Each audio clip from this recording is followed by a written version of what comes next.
Alright, so my son just picked up this Iroc about a week or two ago. He's making it carbureted. It's got a ZZ4 350 in it, aluminum heads.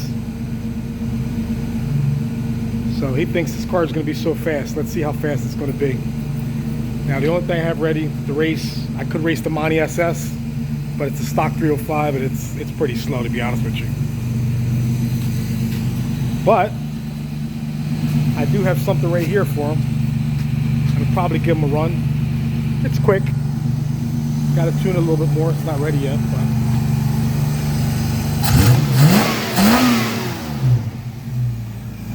he thinks his car is so fast.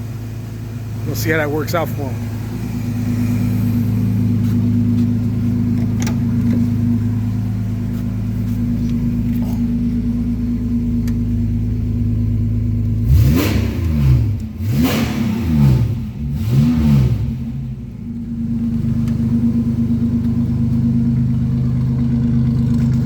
Tony, go inside, give it a little bit of gas.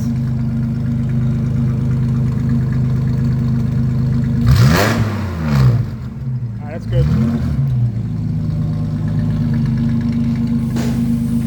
Stay tuned, there's a race coming up real soon. Iroc-z versus Chevette V6. Peace.